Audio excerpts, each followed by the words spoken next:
podcasts.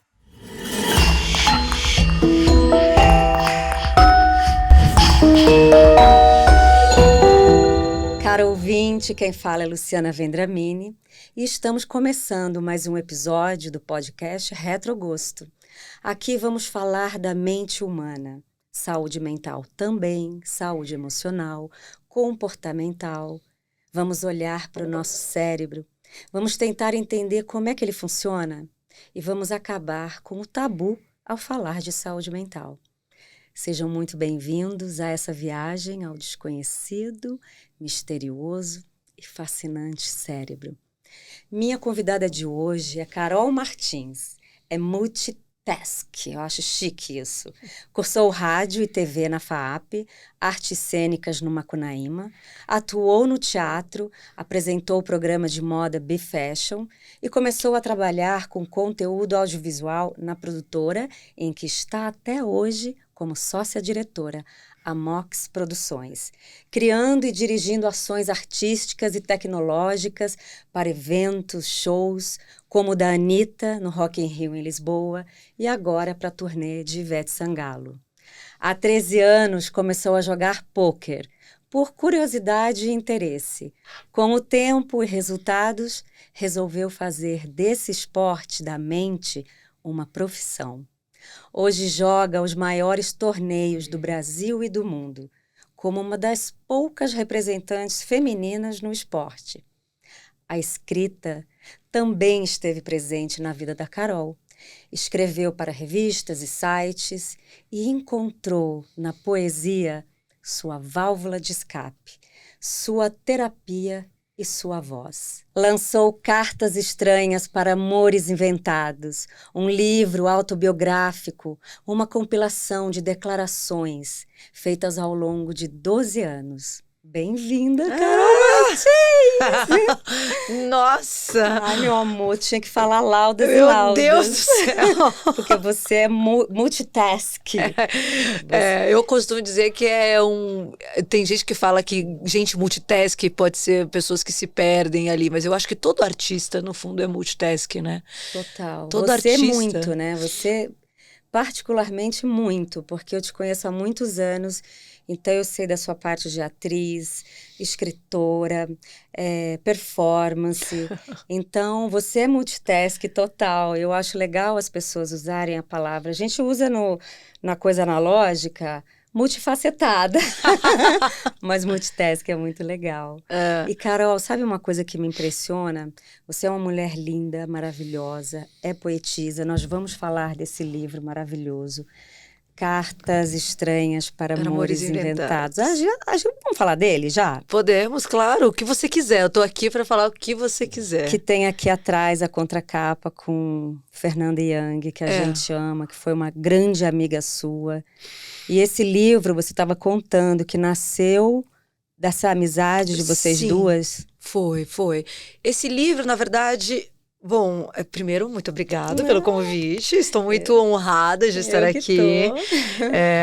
Eu acho interessante pessoas que me conhecem há muito tempo poder participar de um programa com uma amiga e uma pessoa que me conhece bastante e há muito tempo. É muito interessante porque a pessoa já viu várias nuances. Versões. E várias versões de mim mesma, né?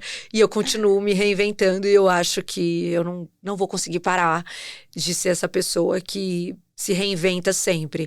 Eu acho que tem uma linearidade nas coisas como artista, mas o pôquer eu sei que vem no meio. Meu Deus do céu, como que um artista no meio disso tudo foi jogar pôquer? E aí eu acho que é isso que fica mais curioso. Se a gente fosse falar só da minha trajetória, assim, da Mox, né, da minha produtora, eu como atriz, como apresentadora, como escritora, tudo tá fazendo sentido. Aí vem o pôquer no meio, né? Nossa, quando eu soube disso, eu falei, A Carol joga pôquer, não joga como também ganha, viaja o mundo aí, não é campeonato, não é torneio, São né, campeonatos, são torneios, é a mesma coisa. Né? Mas a gente fala lá, como eu sei que eu tenho muitas coisas para falar, e às vezes a gente acaba se perdendo. Mas eu vou começar falando então para você do livro.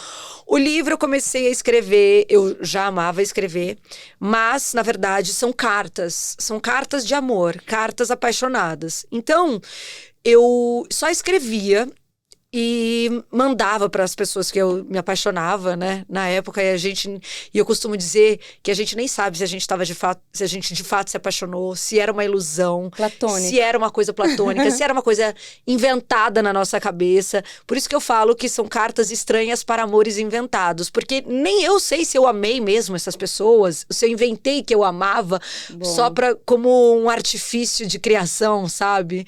Então, o nome do livro veio daí. O título é lindo. Ele veio daí, porque eu falava, gente, será que eu já amei? Será que eu amei mesmo essas pessoas? Porque tem muito amor.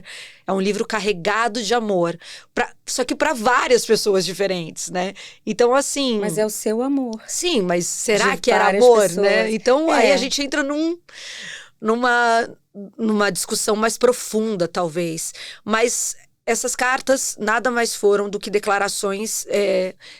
que eu senti que eu deveria fazer para aquelas pessoas, para mulheres, né? E os títulos são lindos. São só para as mulheres pelas quais eu me apaixonei, ou achei que estava apaixonada.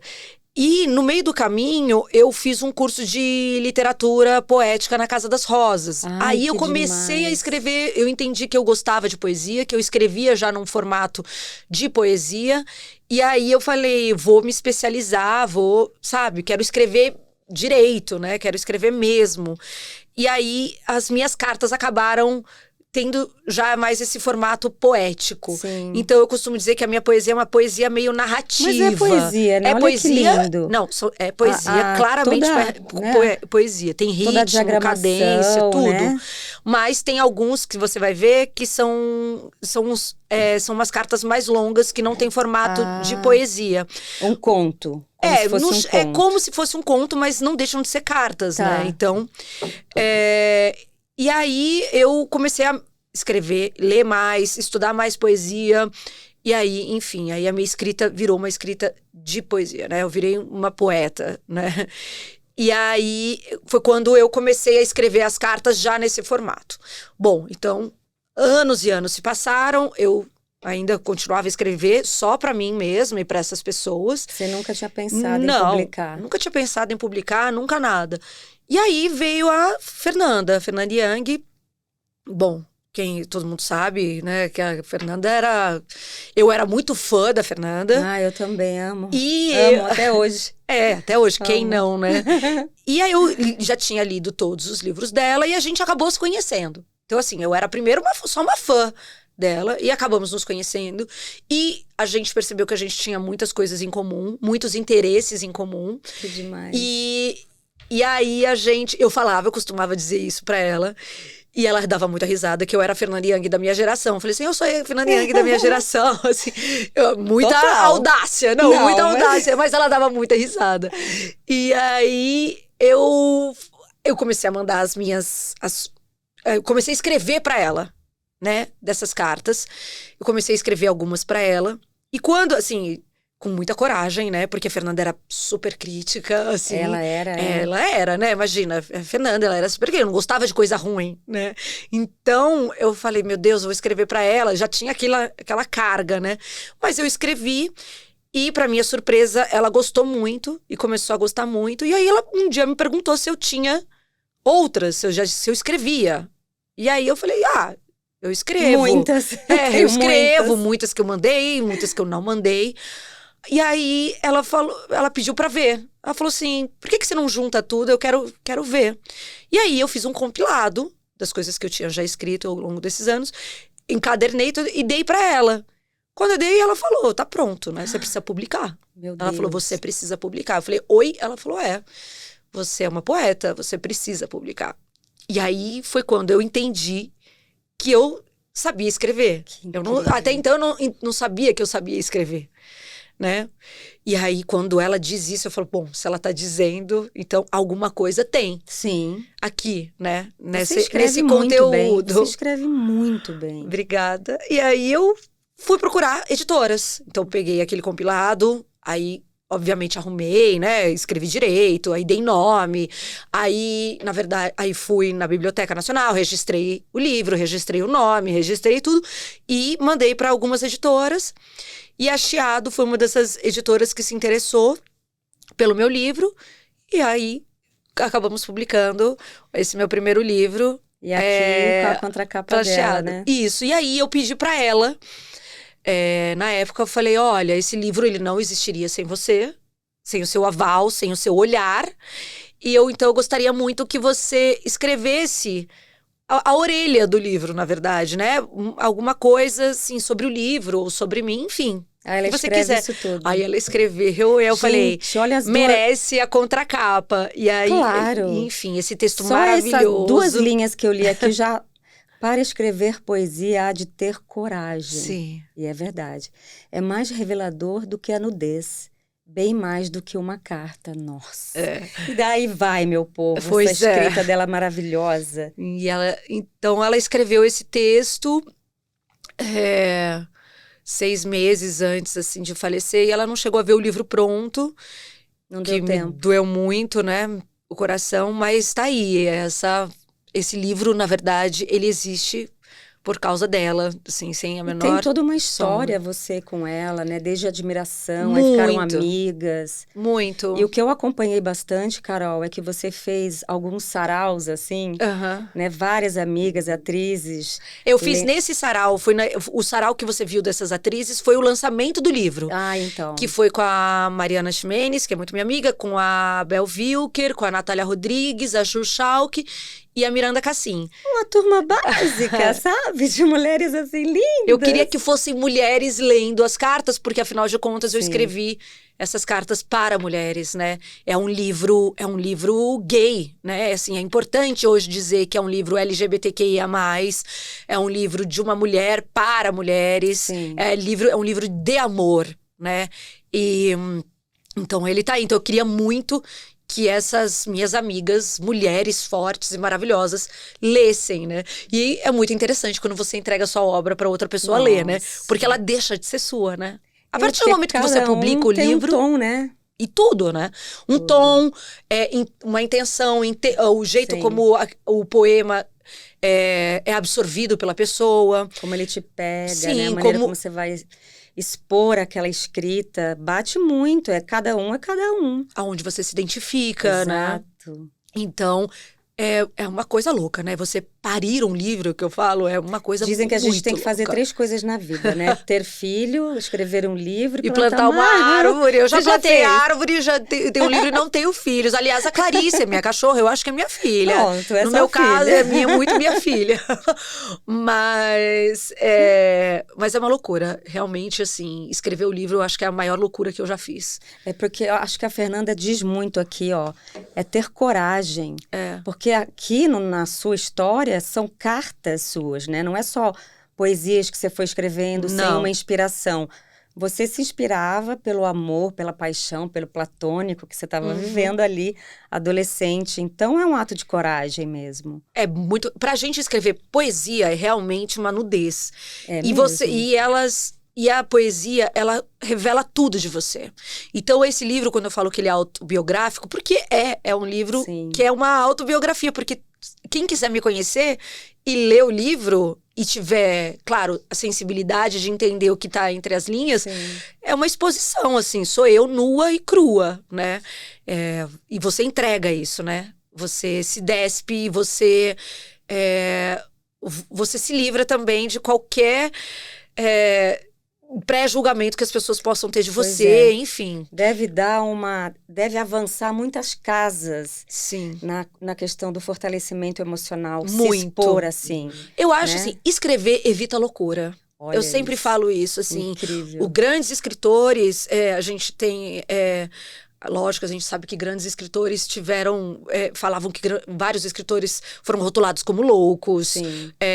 Ou com muitos problemas psicológicos, muitas questões, né? Então, assim, o escritor, ele é um intenso, né? Por natureza, ele tem essa intensidade.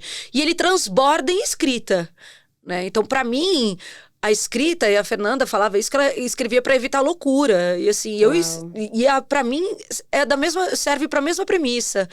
Você coloca para fora na escrita aquilo que você não consegue mais guardar dentro de você. E e realmente escrever traz sanidade, né? Porque você não é mais seu. E ali ele já deixa de ser algo, você confronta aquilo, né, através da escrita. Conversa com aquilo que tá. E já tem outro livro a caminho? Já, e tem tudo para ser uma trilogia, né? Que é o que eu gostaria que fosse. Então, assim, desde que eu terminei esse livro, outro já começou a estar, né? Começou a entrar, já estava a caminho. Mas, bom, eu demorei 12 anos para esse, e é um livro fininho, só para você ver o quão... mas é que ele tem um virginiana, contexto, né? Eu sou, assim, meu ascendente virgem grita, porque eu demorei 2 anos só para revisar um livro de 84 páginas, né? Mas são 84 páginas de cada letrinha sua aqui. Sim, ele é pequeno, mas eu digo que ele é enorme, né? Ele é fino, mas ele é, assim, imenso. Ele tem tudo de mim aí. Então, é realmente uma loucura maravilhosa poder escrever e poder escrever poesia, sabe? Eu acho divino quem consegue escrever. Eu, quando escrevo 3 linhas e fica bom, eu fico tão feliz. Eu acho que eu não tenho esse dom. Mas eu fico tão feliz, eu falo, nossa, olha, ficou bonito. E, Carol, você também foi e é atriz, né? Sim. Você fez performances numa época que ninguém fazia, né? Performance burlesca, né? A única atriz que eu conheço de performance burlesca é a Dita Von Teese. Ela não é muito atriz, né? Ela é mais performer mesmo. Mas você... E você é tão bonequinha assim como ela, né? São meninas, assim, miúda, né? Naquele mulherão, não é aquela vedete gigante. Então, vocês duas têm essa delicadeza. Então, eu acho que torna essa apresentação mais feminina, mais bonita, mais delicada. Eu acho ela, assim, uma bonequinha também. E quando eu vi fotos suas de burlesca, assim, jamais diria que era você. Uma boneca, uma Barbiezinha da Carol burlesca. O burlesque foi uma válvula de escape, na verdade. Eu, assim, acho que a gente começa... Quem é atriz e se forma como atriz nunca deixará de ser atriz, né? Sim. Assim, o ator, ele nunca deixa de ser ator. E você passou pelo Macunaíma, né? Sim, não, eu me formei lá, fiz muitos anos de teatro e já caí na televisão muito, muito rápido. E aí eu comecei a apresentar um programa, que foi um programa de moda. Eu apresentei esse programa durante 8 anos. Meu Deus, foi tudo isso? Foi. E aí eu cobria os desfiles, né? Fazia entrevista também com os estilistas. E aí foram 8 anos lá. Mas aí você acaba deixando um pouco de atuar, porque você começa a apresentar. Mas e aí sempre essa vontade latente. As performances, elas começaram a acontecer meio que ao mesmo tempo. Eu tinha o programa e fazia as performances. E veio de uma vontade minha, na verdade, porque eu sempre me considerei uma mulher fetichista. Essa que é a verdade. E o pôquer vem muito daí também. Que eu achava sexy uma mulher jogar pôquer. Pra mim era fetichismo puro, assim. Falar, nossa, uma mulher jogando pôquer, acho sexy, acho lindo. Era um viés meu do fetiche, né? O pôquer começou assim. E as performances também, porque eu achava lindo, eu tinha uma questão estética com o fetiche, e aí eu, como atriz, eu tinha aquela coisa assim, e posso fazer isso através de uma persona, né? Através de um personagem. Se colocar atrás da personagem. Colocar pra fora os meus fetiches através dessa personagem. E foi isso, puramente isso, assim. E tinha lugares naquela época bacana, né? Era o underground de São Paulo. Maravilhosos. A cena underground de São Paulo era maravilhosa e não existia esse julgamento. Não. Né? Não existia. Eu vivia no Love E, eu amava aquele lugar. Assim, o Love E, aí era o The Edge nas segundas-feiras. Aí você tinha o próprio Madame Satã, na época, que tinha umas festas incríveis lá. E você tinha o Atari, você tinha o Jive, vários lugares que eu fiz. E eu abri a Casa dos Budas Ditosos, da Fernanda Torres, no Tom Brasil, com uma das performances. E ali foi muito louco, porque eu me senti realmente... Ali não era underground, né? Não, Não não é mais. Você tava com aquele público todo, sei lá, tinha governador, Incrível. tinha não sei o quê. E eu ali fazendo uma performance burlesca. Ali você vê a diferença do olhar, né? Do olhar do público, underground, né? Porque no underground aquilo é... Uau, aquilo é o máximo. Ali já num outro olhar, você sai do underground, aquilo... Vai pro palco. Vai pro palco, não existia um olhar de julgamento, não era um olhar moralista nem nada, mas é um olhar diferente, né? E você super novinha, imagina. Super, nessa época eu tinha uns 20 anos. Você é muito corajosa, assim, pra se expor. E eu acho isso belíssimo, eu acho isso arte pura. É por isso que sai um livro, por isso que sai tantas coisas maravilhosas que você faz. Outro dia, quando eu falo outro dia, que tem anos atrás, né? Eu tava assim, Nelsinho, o meu sócio, olha o que a Carol faz. Olha isso, a Mox, olha isso. Eu fiquei chocada, Carol, juro por Deus. A dimensão daquele trabalho, como que a gente diria, de visual? Audiovisual, né? Nada mais é do que um trabalho artístico, né? Explica um pouco, porque a gente só via isso na Disney, tá? De projeção mapeada. Olha, a gente começou, eu e a Fabi é minha sócia, e ela que fundou a Mox, né? Ela já tinha a Mox, ela foi minha primeira mulher, e eu ainda tinha um programa de moda, né? Já escrevia, fazia as performances, conhecia a Fabi, ela tinha a Mox. E ela tinha a Mox. E aí ela falou, por que você não vem trabalhar comigo, né? Porque ela sabia que eu era atriz, e ela queria... E já tinha começado a trabalhar com bailarinos. E aí, quando eu entrei na Mox, a gente começou realmente a fazer mais trabalhos com bailarinos. Então, nada mais é do que uma produtora de conteúdo audiovisual que faz trabalho corporativo, né? A gente faz trabalhos artísticos para o mundo corporativo. É a coisa mais linda. Que é levar arte para o mundo corporativo. Aí você fala, meu Deus, mas isso é possível? Muito possível. E a gente é prova disso, né? É trabalhar com os bailarinos, interagindo com imagens. Então, os nossos bailarinos, eles interagem com imagens projetadas ou em LED. Eu vou colocar umas cenas. E eles, vale a pena muito. Desde que a gente começa a criar soluções artísticas e tecnológicas para evento. Então, quando a gente começa a criar, a gente já cria tudo na cabeça. Já a coreografia, como que isso vai acontecer, que tipo de imagens que a gente vai usar. A gente entrega a apresentação colocada. Então, a gente entrega tudo. A imagem, os bailarinos, a coreografia desses bailarinos, figurino, trilha... Uau. Tudo. Então, assim, é uma apresentação completa. É belíssimo. Como se fosse uma apresentação de teatral, só que mais curta, porque a gente faz a abertura de um evento, ou a gente faz o lançamento de um carro, de um produto. Né? É muito grande, né? Os eventos que você faz. Sim, a gente faz eventos grandes. Tem aquela grandes. dimensão que aquilo enche, aquelas telas enchem o espaço. Eu amo, eu acho a coisa mais linda. É uma forma de... É daquele momento... Porque aquelas pessoas, normalmente, em eventos corporativos, elas estão ali com metas, né? O tempo todo ali, daquele ano trabalhando. Eu acho que é o momento de despressurizar, eu falo, Sim, sabe? Total. É a hora da arte, a hora do alívio, a hora de brilhar os olhos, né? Sim. Então, a gente poder levar isso, poder levar a arte também para esse meio, é algo que, assim, que é muito, muito legal.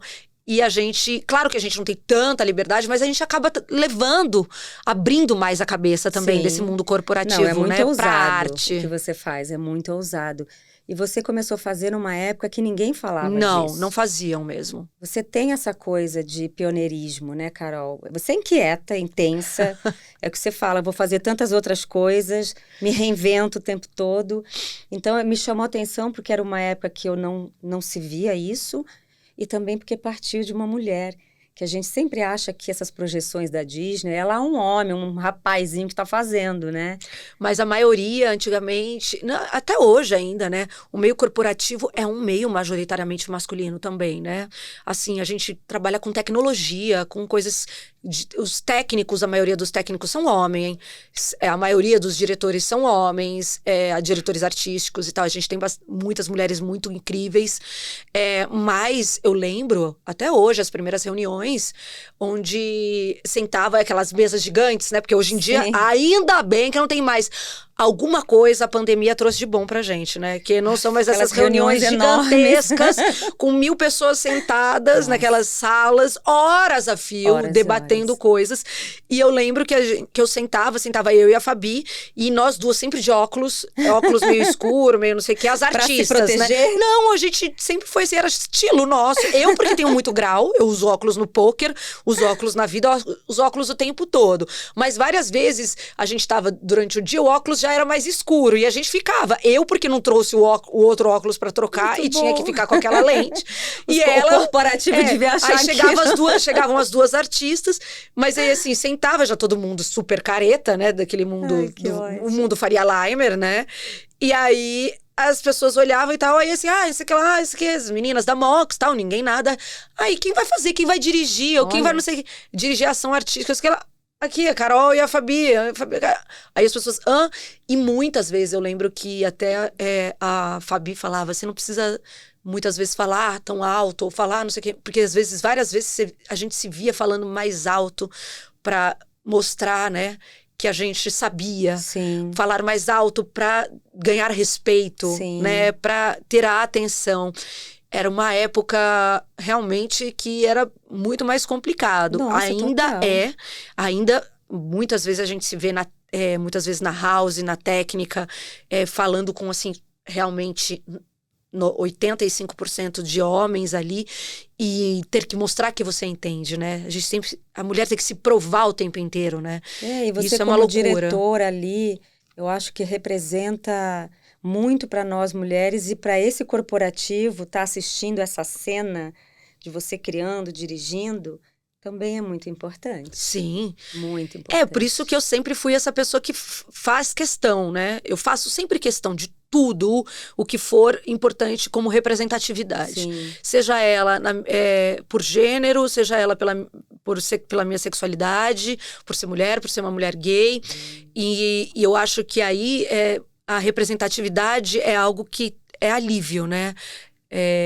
Por exemplo, assim, o fato de eu escrever um livro que é LGBTQIA+, só de pensar que mulheres gays podem ler o meu livro e se identificar Sim. com esse meu livro e ser algo, né, assim, fazer parte de uma coisa importante para alguém, para a vida delas, para um alívio, né? para a vida de qualquer pessoa, isso é incrível. No mundo corporativo, você poder ser uma mulher que tem uma palavra e que se destaca e que levanta isso, sabe? Que fala a importância disso e que representa o quanto é importante você ter mais mulheres nesses espaços, né? Sim. E o poker é a mesma coisa. Não, aí eu vou chegar nisso, porque quando eu vi você num poker, eu falei, não pode ser a Carol. Você sabe, Carol, que você falou isso da representatividade, de a mulher falar para outra mulher. Hoje, eu e a Gisele Tigre, nós somos as mães de algumas meninas que com seus 14, 15 anos acompanharam a novela Amor e Revolução, Sim. que eu fui pedir pra Carol, lembra, Carol? Lembro, lógico. Eu falei, Carol, como é que beija, como é que pega, como é que é mulher com mulher? Como faz, Como né? é que faz? Muito doido, porque a gente fez quanto tempo faz isso? A novela? 12 anos. 12 anos. 12 anos as pessoas ainda estavam, né? Como que faz? Como que pega a mulher? Gente, né? Trazer naturalidade pra isso, né? Isso, Cada eu me vez lembro mais. desse nosso encontro, eu falei, eu tenho que falar com a Carol, porque você é uma mulher linda, deslumbrante. Então, ali na história, tinha duas mulheres bonitas, né? Coincidentemente. Então, eu ficava assim, mas será que tem um jeito específico, uma delicadeza a mais? E aí eu fui descobrindo, você contava alguns detalhes, né? Que é diferente, né? O toque, a coisa da conversa, né? Depois que se ama, a coisa da conversa é outra história. Aí eu falava, e aí, o beijo, não sei o quê. Eu te perguntava muito isso, Carol. Aí eu falava assim, gente, eu sou muito infantil. Não acho infantil, acho também corajoso você poder perguntar pra alguém como é que é, como se sente, né? Porque o ator é isso, né? Ele vive, ele representa memórias, situações, sejam suas, ou de outra pessoa, aquilo que você absorve Sim. do externo, de pessoas à sua volta, ou das suas próprias, né? Você fazer uma mulher gay sem ser gay, né? Assim, é tentar entender como que ela se sente, como Eu que juro poderia que eu me se inspirei sentir. muito em você. Juro. Porque eu queria que Obrigada. fosse uma mulher feminina, bonita, feminina. Não nos estereótipos que os anos 80 e 90 costumam ter de mulher gay. Então, eu me inspirava muito no seu comportamento, no seu jeito de vestir. Colocava aquilo na novela, que era uma novela dos anos 70, né? 64, ali na época da ditadura. E quando a gente tinha que dar o beijo, eu cheguei para Gisele e falei, Gisele, não é bitoquinha da Hebe. A gente não vai pagar esse mico. A gente vai dar como se tivesse um ator homem. A gente vai viver esse amor igual um amor hétero. Uhum. E ela topou. E o diretor, naquela época, o Reinaldo Buri, um gênio, nossa, ele estava assim, completamente, o que vocês querem? A gente quer fazer assim, a gente quer dar um beijaço, a gente quer fazer não sei o quê, a gente quer fazer essas duas mulheres, uma que estava hétero indo em dúvida, né? Então eu lembro que eu me inspirei muito em você, assim, nessa mulher feminina, né, que sai desse estereótipo que a gente que foi do interior tem. Mas eu acho real. assim, mas os estereótipos, eles são todos importantes por causa desses estereótipos que eu, né, e de mulheres que eu estou aqui hoje, que elas abriram tantos espaços. E hoje não existe isso, né? Assim, a mulher e o homem gay, eles têm que ter a liberdade de ser quem eles quiserem, Total. como quiserem, da forma que quiserem. Se estereótipos ou não, o que é um estereótipo hoje em dia, né? Sim. Porque, assim, é só ser, né? Você ter a liberdade de você ser quem você é, da forma que for. Hoje eu estou assim, amanhã eu posso ter vontade de estar mais masculina e tudo bem, no outro dia eu posso ter mais vontade de estar mais feminina e tudo bem. É sobre nuances, é sobre cada um se sentir à vontade no próprio corpo, Sim. no próprio, sabe, no próprio corpo e ser quem você é. O importante é ser quem é. Há 12 anos atrás, a gente não tinha isso. E a sua personagem foi muito importante, que é isso que a gente tá falando, de representatividade. A gente não tinha beijos gays em novelas, a gente não via, né? Assim, então, você se baseia em quê? Qual é a sua referência, né? É por isso que eu acho tão importante. E pegando esse gancho, esse ano, não sei se vai sair esse ano, mas eu vou voltar a atuar. Ai, que incrível. E exatamente na temática LGBTQIA+, porque é isso, pra mim, a representatividade é algo muito importante. E a gente traz muito pouco isso no teatro. Sim, né? isso é verdade. Assim, amor entre duas mulheres. Mais no cinema, né? Mas ainda é pouco. Você acha pouco? Pouquíssimo. Eu sei de cor. Se você me perguntar, eu vou falar todos os filmes gays que já foram feitos, filmes lésbicos feitos. Claro que eu não tô falando dos gays, né? Dos homens. Aí eu já não vou saber tanto, mas os filmes lésbicos, eu sei te dizer todos.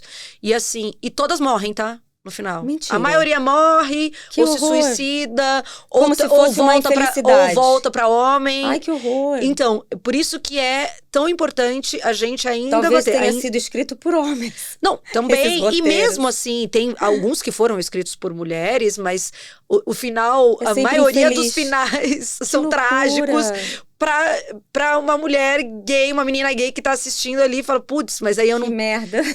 Como que eu vou viver esse meu amor, né? Como que eu vou viver quem eu sou? Né? É isso? Sim. Então, por isso que a representatividade é tão importante.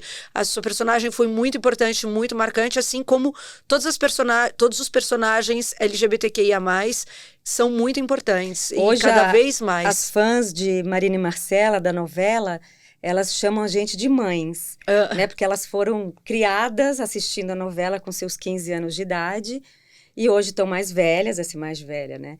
Tem 12 anos a mais, e a gente se comunica, todas elas, porque todo ano, no Dia Internacional, no Dia LGBTQIA+, eu e a Gi, a gente faz uma live. Então, isso virou, assim, o nosso calendário. Para você ver como nós somos carentes, nós, público LGBTQIA+, somos carentes de representatividade. Sim. As pessoas ainda estão ali fazendo a live, não Sim. assim, fazendo a live com vocês, desejando talvez que vocês fizessem mais, desejando talvez que vocês... vai ter um spin-off. Então, mas é meio isso, porque realmente nós somos, assim, há uma escassez de conteúdo Sim. LGBTQIA+.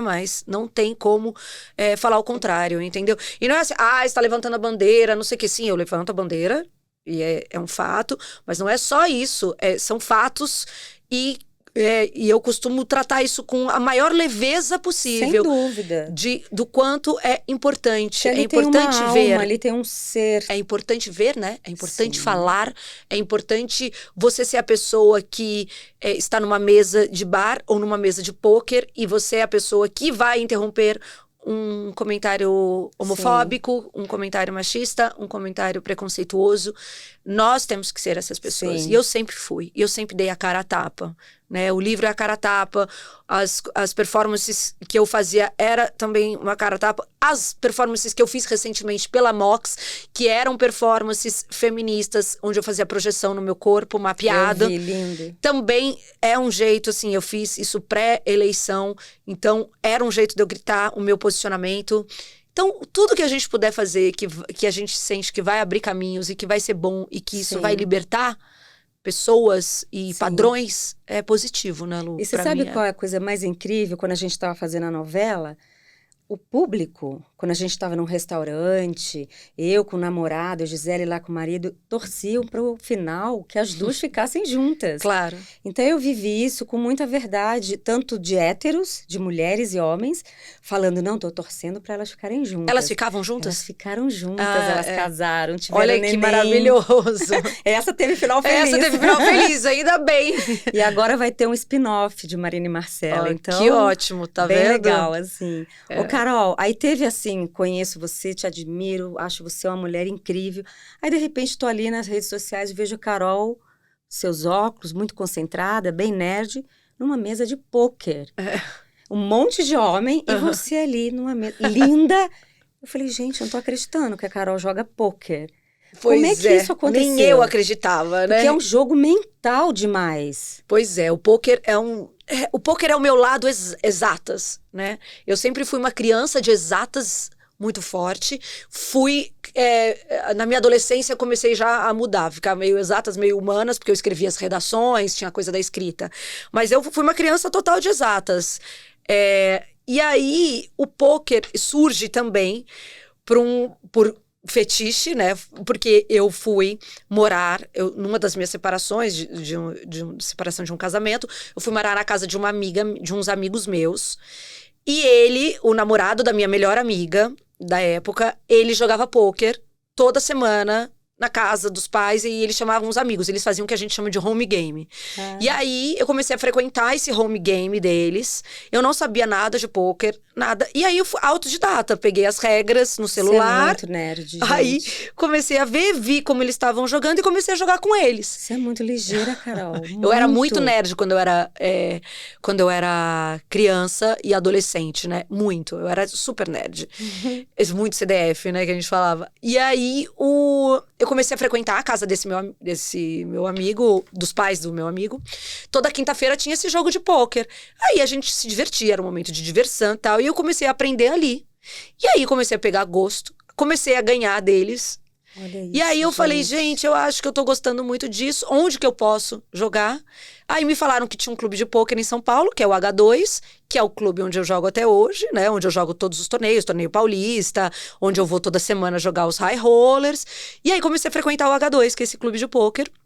E aí comecei a realmente levar mais a sério. Aí comecei a ganhar mais dinheiro lá. E aí virei uma jogadora de cash game. Aí depois, até eu explicar tudo isso é mais complexo, né? É uma modalidade. Eu jogava cash game de Omaha.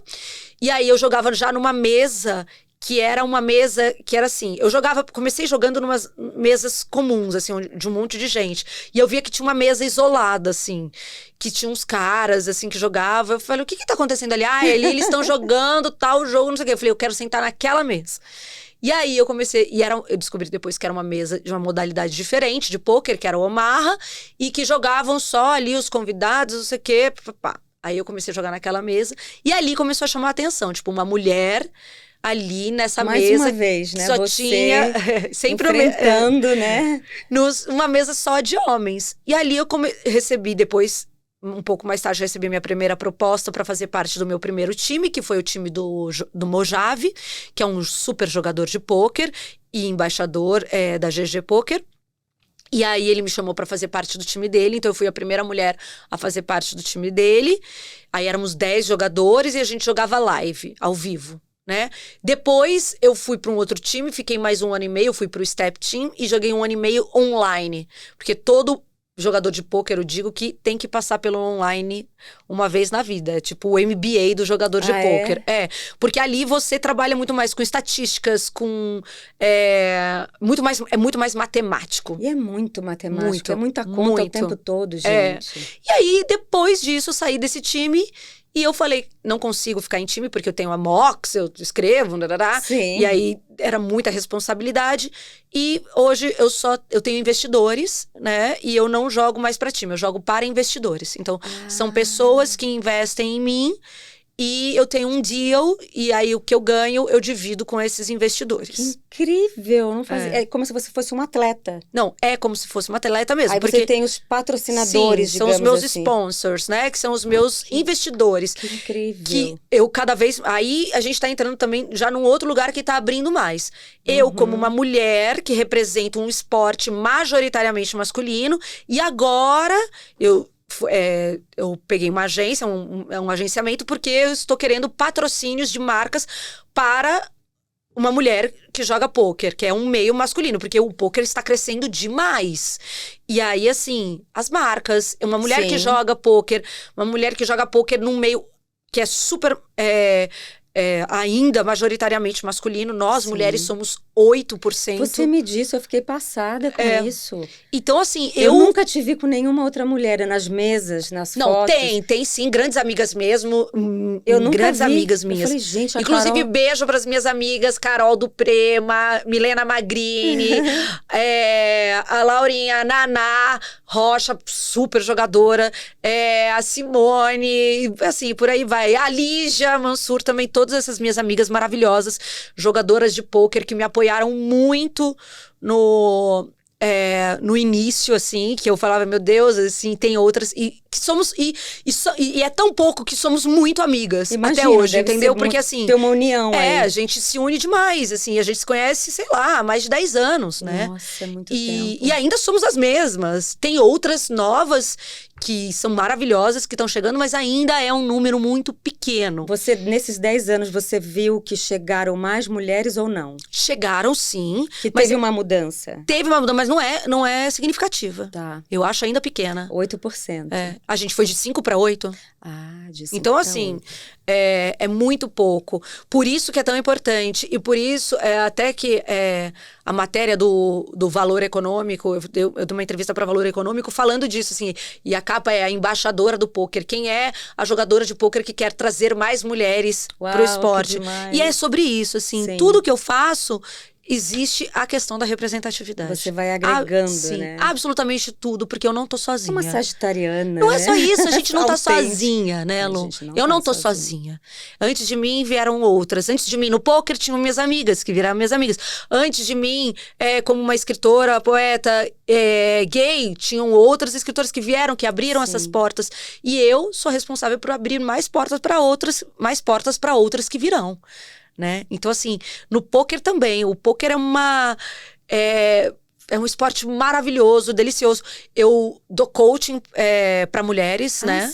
De pôquer, sim, para iniciantes. Olha. Então, as mulheres que querem aprender a jogar podem me mandar DM, enfim. Acho que a Lu vai colocar, vou colocar o meu Instagram. Com certeza. E aí podem me mandar DM para saber mais, porque eu dou coaching focado. Também dou para homens, mas o meu coaching é focado principalmente para mulheres, para trazer mais mulheres para o esporte. E Carol, e você agora tá indo viajar, tá indo para Las Vegas para um torneio? Todo ano agora eu tenho ido para Las Vegas no período de junho, julho, que é quando tem o torneio mundial, né? O Campeonato Mundial de Pôquer, que é o WSOP, World Series of Poker. E você estava dizendo que são 12 horas, eu fiquei quase assim... a carga horária de pôquer é uma loucura. A sua cachola aqui, o cérebro, como é que você aguenta aquela álgebra, entre aspas, né, da conta o tempo inteiro, os códigos, os sinais? É um jogo mental, não é? É um jogo mental, mas é um jogo que me acalma. Mentira. É uma loucura falar isso. É sua E terapia. É minha terapia. Jura, É minha cara? meditação, é mais do que minha terapia. Eu acho que é 12 minha meditação. horas ali, focada. Porque eu estou focada numa coisa só, num objetivo só. Então a mente, pra mim é quase meditativo. Minha mente não está em outros lugares. Entendi. Te Ela tira está ali. e te foca ali. Eu foco ali. Então, assim, pra mim, o pôquer é muito prazeroso. Claro que quando você tá jogando muitos dias seguidos, você tem uma exaustão mental. Eu imagino. Porque você tensiona, você fica tenso, você fica aflito. As jogadas exigem também muita atenção. Então, assim, no final do dia você tá exausto mentalmente, claro. Mas eu nunca canso. No dia seguinte, eu posso estar cansada fisicamente, acho que o meu corpo físico e tal, mas eu tô ali, eu tô feliz de estar ali mais um dia, sabe? Nossa, É que prazeroso demais. pra mim estar lá mais um dia. O pôquer é um hobby, é um hobby que deu certo, né? Um hobby que virou mais que um hobby, que virou uma profissão. E é muito. As pessoas que jogam também, assim, você acaba conhecendo muita gente legal. Você passa 12 horas ali, às vezes, numa mesa conversando com a mesma muitas pessoa. Horas, 12 horas, Você Carol. conversa, você foca, você joga, você não sei o quê. E você tá ali, naquele seu micromundo, né? Naquele seu microespaço, com aquelas pessoas, né? Naquele dia. E no outro dia serão outras, né? Mas eu jogo toda semana, então eu conheço muito aquelas pessoas que vão lá toda semana também. Toda semana. Toda semana. O pôquer, assim como outro esporte, exige dedicação e estudo. Eu acho que o pôquer muito, né? Porque tem a coisa dos códigos. Eu sempre tive curiosidade, essa coisa de... Existe códigos que vocês passam assim pelo olhar? Não existe Porque nada. as pessoas falam isso. Olhou diferente. Não, a gente tenta ver se o nosso oponente deu um tel, que a gente fala. Se ele mostrou alguma insegurança ou alguma tensão, se ele deu alguma informação através do corpo dele ou da expressão dele, que ele tem uma mão boa ou uma mão ruim, sabe? Ou que ele está blefando. Então, por isso a gente usa óculos. Muitas vezes você vai me ver de óculos, de boné, toda assim, fechada. Fechada porque dentro dos clubes normalmente é frio, então muito ar-condicionado, então a gente tá sempre de blusa. E boné e óculos escuros, às vezes você vê jogadores de pôquer até com gorro, né? Jura? Por cima de moletom, que é pra tirar o máximo das feições possíveis. Porque assim. você consegue transparecer. Na leitura corporal. Nós, na sua atrizes, expressão. eu acho que a gente tem mais vantagem nisso. Exatamente. Dá pra disfarçar melhor. A gente blefa mais, né? Exatamente. Mas eu costumo dizer, e isso foi uma das grandes pautas de várias matérias que já saíram sobre mim, que eu costumo dizer que eu sei muito bem quando alguém tá blefando, né? Jura? É um caos namorar comigo, né? Namorar comigo, meu amor, Carol, que me perdoe. Mas é um caos, que assim, eu saco tudo. Uma vez ela foi comprar, eu falei pra ela, amor, sei lá, não esquece de trazer o leite sem lactose e comprar o azeite. Enfim, aí ela chega em casa e traz o azeite e fala, amor, você não sabe, não tinha o leite sem lactose. Aí eu olho pra ela e falo, não tinha ou você esqueceu de comprar? Ela, não, tô falando sério, não tinha. Eu falei, amor, você tá mentindo. Tinha. Ela falou, tá bom, eu esqueci. Sabe, assim, na pequena coisa, eu falei assim, não passa. Foda. Não vai passar. Então, assim, pra se relacionar comigo, a pessoa tem que saber que a mentira não vai passar. Porque, assim, porque consigo ver no... O seu treino é isso, né? Se a pessoa tá mentindo pelo batimento na jugular. Jura, Carol? Várias vezes tá assim, ó, o coração da pessoa tá assim, ó, pulsando. E aí, horas na mesa, você sabe, depois que a pessoa mostra algumas jogadas, se pulsa mais quando ela blefa ou quando ela tá falando a verdade. Era isso que eu tinha curiosidade, né? Porque minha irmã jogou como hobby, assim, e eu falava, como é que é? Ela falava assim, não, tem uns códigozinhos de olhar, eu falei, não, eu nunca joguei, eu sou péssima com baralho. Eu começo a ter preguiça mental. O único jogo que eu amo, que eu joguei já há 24 horas, é gamão. Eu amo, porque é rápido. Aqueles jogos que demoram uma eternidade, eu não sei, a minha ansiedade não... E nós somos quase parecidas, Sagitário com Virgem, mas né? eu tenho que te dizer, também falando um pouco sobre o tema do seu, né, do seu podcast, enfim, dos seus programas, eu sofro de pânico desde os 17 anos de idade, né? Verdade. Então eu tive crises seríssimas adolescente, que aí depois, enfim, fui pro xamanismo, para outras vertentes, assim. Terapias alternativas. Terapias alternativas, além de terapia convencional, claro. E, assim, a escrita me salvou muito, que é isso que eu falo, que é a parte do livro. Ser atriz me ajudou muito. Isso porque muito. você sair de quem você é e poder ser o que você quiser ser, colocando toda a sua ansiedade, seus anseios para fora através das suas personas, dos seus personagens. E o pôquer muito também. Então, assim, todos eles nisso me tiram a ansiedade. O pôquer sempre tirou também, porque é ali, estar focado num objetivo. Né? A gente sabe suas crises que nada mais melhoraram. é do que mindfulness, né? Mindfulness, exatamente. Que é a atenção plena do aqui e agora. Que é tão difícil a gente focar, né, intensamente num objetivo, né? E eu não sabia dessa concentração sua de 12 horas ali no pôquer e que isso para você é terapêutico também. Super. Porque encaminha seus pensamentos, né? E deve ter ajudado no pânico, né? Porque o pânico, ele vem com a ansiedade, né? Exatamente. Isso traz o pânico, aí você descontrola.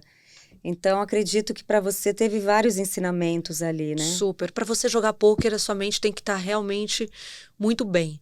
Porque se você chegar no pôquer num dia que você deixou os fatores externos te afetarem muito, ele atrapalha completamente o seu jogo. Eu imagino. Então, assim, sempre antes de jogar, eu assisto séries, assim, eu assisto alguma coisa para desopilar a minha mente. E às vezes muita coisa boba. Às vezes eu vejo reality, sabe? Reality show que é pra não pensar.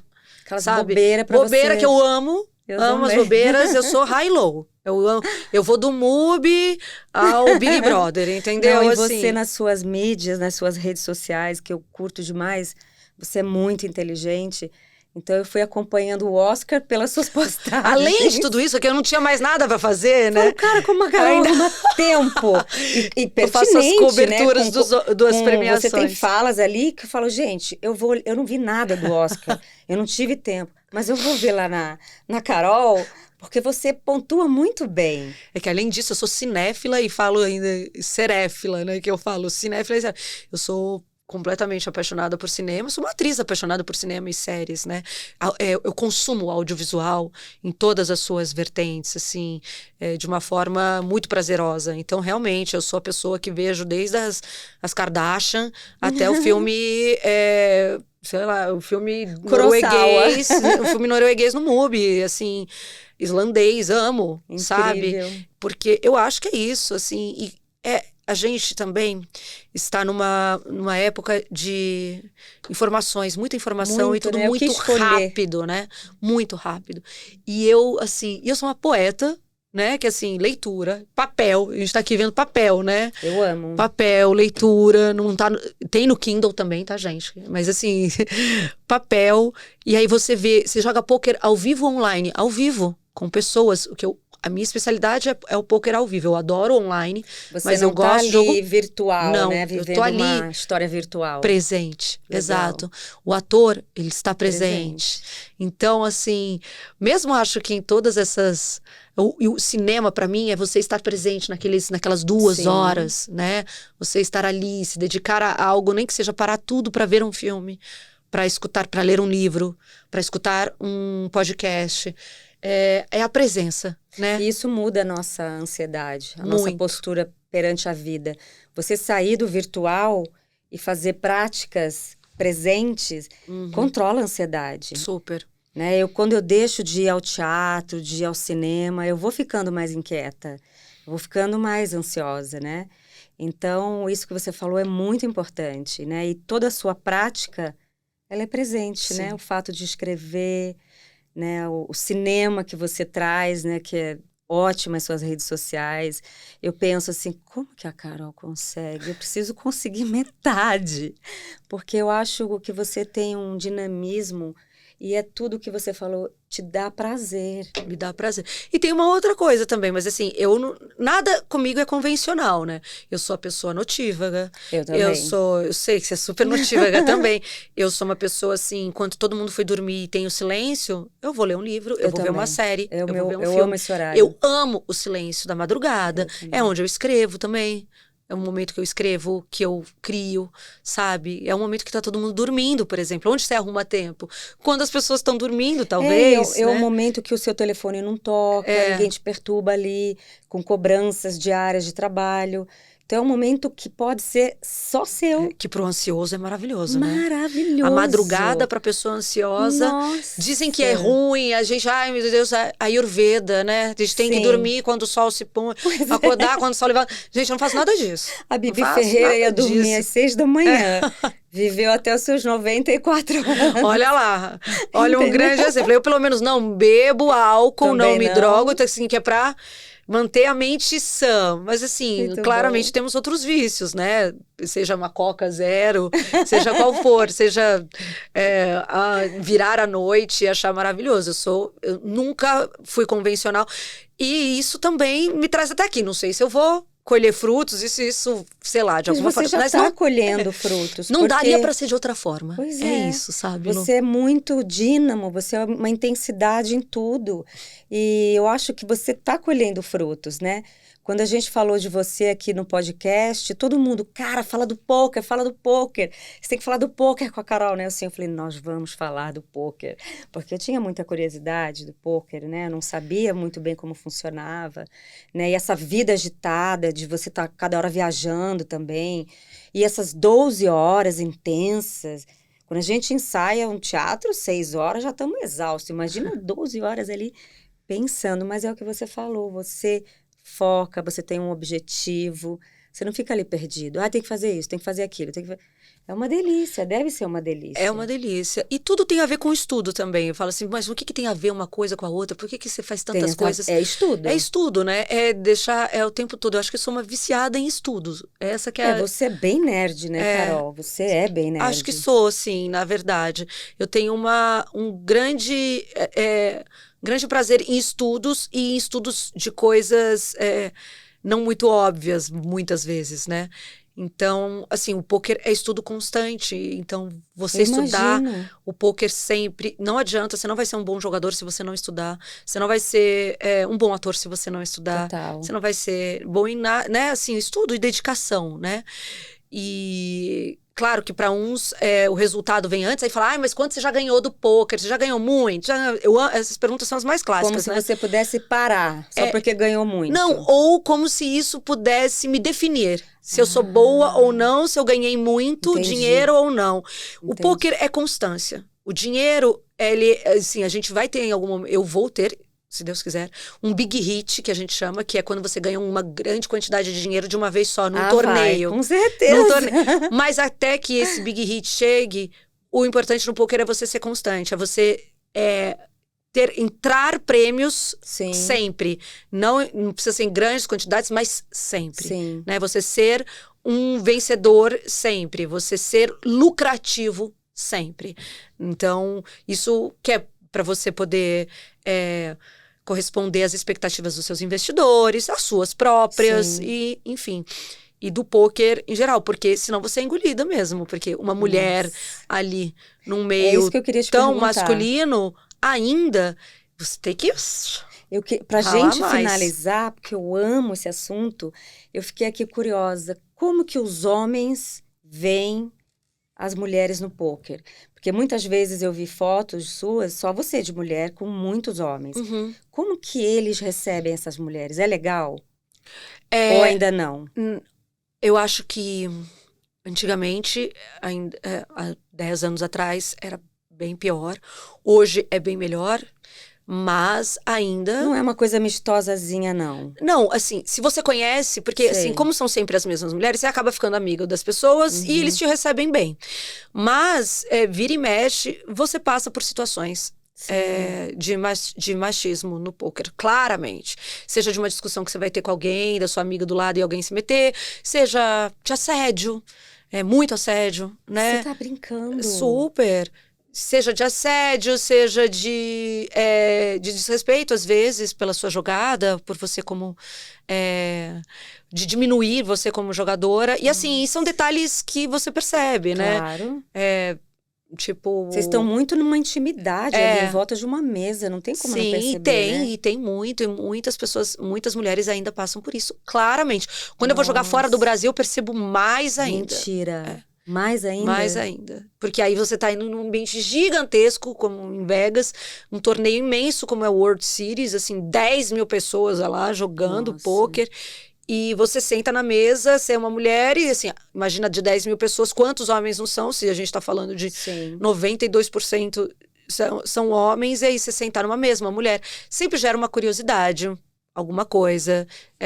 Da onde você é, que não sei o que. Isso pode virar uma curiosidade, um flerte, muitas vezes assédio, e muitas vezes situações de machismo mesmo. E como é que você lida? Eu já lidei muito mal. Eu era aquela pessoa mais reativa. Sim. Eu era uma pessoa reativa. Lidou mal, é ótimo. Eu já lidei muito mal. Muito mal, do tipo, de realmente... Dar uma raquetada. De discutir feio, né? Eu era mais reativa. Hoje em dia, claro que se for uma situação de machismo, eu vou reagir. Mas hoje em dia, acho que de uma forma mais inteligente, eu acho. E eu acho que eu também fui galgando esse espaço... de respeito e de exigir respeito para outras pessoas, para outras mulheres que estão na mesma situação, assim, de como jogadoras, enfim. Acho que hoje é melhor, mas ainda temos um grande caminho para percorrer. Tanto que eu dou também coaching para mulheres, não só pelo fato de terem poucas mulheres, mas também como mercado. Claro. Gente, se 92% são homens, olha o quanto de mulher ainda dá para vir pro pôquer. Pois é. Olha o quanto as marcas ainda podem investir em mulheres no pôquer. O quanto precisa, assim, o quanto de incentivo ainda as mulheres precisam para entrar e para se fixar nesse esporte da mente que é o pôquer, que é um esporte tão incrível e que atrai tantas mulheres brilhantes, assim. Cadê esse incentivo? Sim. Né? Cada vez mais, assim, se eu puder trazer essa voz, não só para mim, mas para todas as minhas colegas de trabalho, vai ser um grande salto que eu vou conseguir dar. Cara, é incrível. Incrível falar com você sobre isso. Eu tinha muito a curiosidade como que eram os homens. Quando senta ali uma Carol, uma mulher linda, maravilhosa e compenetrada, porque você é muito focada mesmo, você tem essa coisa nerd de não dispersar. Como que eles viam isso? Eu achava que era super natural. Não, não é. É o contrário. Não, eu já sofri assédio de pessoas bem famosas até. E que foram jogar pôquer e que foram bem... inconvenientes. Não, assediadores mesmo. Assediadores. Mesmo, pesado. Mas assim, era super comum. Era muito mais. Hoje em dia, menos. Hoje em dia, ainda bem, porque existe uma lente de aumento ali, né? Sim. Focada nesses tipos de comportamento. Então, hoje em dia, bem menos. E eu acho que, por isso mesmo, também, a gente tem aí um lugar muito mais amistoso e muito mais convidativo para as mulheres adentrarem, né? Eu falo assim, aonde a gente vai ver Carol? A gente vai ver Carol no show de Anitta, com a Mox, com seu trabalho audiovisual. Você está fazendo a turnê da Ivete Sangalo. Isso. A gente tem alguns conteúdos no show dela. Que eu acho maravilhoso, que eu vou chamar de projeção mapeada, mas não é isso. É tecnologia, né, Carol? Não, é conteúdo audiovisual. Conteúdo audiovisual. E em junho você é em Vegas. Em Vegas. Ainda vou voltar a atuar, que aí esse projeto é mais pra frente. Esse ano. É um projeto que já está, né, que ele está em ebulição esse ano para acontecer. Tem o livro, para quem quiser comprar o livro. Aí a gente acha ou na própria editora Chiado. Isso, no site da editora Chiado hoje em dia, porque ele esgotou, né? Na Cultura, chegou a esgotar na Livraria da Travessa. Mas no próprio site da Chiado, você consegue comprar. E também no Kindle, você consegue comprar pelo Kindle. Nas suas redes também, se quiser alguma informação, ali tem. Tudo lá. Porque as suas redes é babado, gente, eu amo. Chique demais, você coloca coisas assim, nada a ver. E coisas que eu falo, gente, eu aprendo com a Carol. Você traz coisas legais pra gente, pra discutir. Obrigada. E de um jeito bem resumidinho, nada prolixo. Porque não dá tempo, né, nas redes sociais, a gente ser prolixo, né? Ninguém tem tempo, né, mas... Não. Carol, eu te agradeço muito. Eu que agradeço. Eu tinha muita curiosidade em como é que você equilibrava esses pratinhos todos. É o pôquer, é a atriz, é a Mox, é a direção disso. Então, só prova que você não dorme. Eu durmo, Não dorme. gente, eu durmo, só acordo tarde, né? Mas eu Nossa, durmo de muito madrugada bom. e acordo mais tarde que a maioria. Mas parece que funciona, gente. Funciona. Obrigada, Obrigada Carol. a você, Lu. Maravilhoso. Foi um prazer enorme. E parabéns por esse projeto, por esse programa, por esse, assim, falar sobre saúde mental, falar sobre Sim. comportamento e representatividade e tantos outros assuntos tão importantes Sim, hoje em dia nossa. pra gente. Não, hoje em dia sempre foram, Sempre, né? né? Mas agora que a gente está tendo voz, Sim. a gente precisa bater mais nessa tecla, né? Para que não cada vez aumente mais essa Claro. egrégora aí. Porque senão a gente vai perdendo a nossa voz e a matriarcada vai dominar esse mundo. Oh, obrigada. Obrigada. Eu também Carol. quero ver esse casal, a Marcela. Você vai ver esse spin-off. Ai, gente. Já são mulheres mais maduras. Adoro. Mas tem um... Quero ver o que fim deu, o que fim Que levou. fim levou, você vai ver. Muito legal. E foi a roteirista foi uma das nossas filhas. Uhum. Ela tinha 12 anos de idade quando ela assistia a Que novela. ótima, que E maravilhoso. ela é uma baita cineasta, escritora, também, mulher. Então, a gente está super ansiosa. Eu acho que é para esse ano também. Ai, que bom. A gente começou Tô ano curiosa. passado. Obrigada, Carol. Obrigada a você, Lu. Prazer enorme. Gente, é isso. Esse episódio com tantos assuntos variados com a Carol. Então, assistam e mandem perguntas. A gente pode trazer Carol de novo, até para dar uma aula de coach, de poker, porque eu tenho tanta vontade em aprender. Sério, Carol? Mas acho que eu não vou ter paciência. Você já falou que não vai ter paciência, mas eu posso te ensinar. Então assista, o link está aqui embaixo. Um beijo para vocês.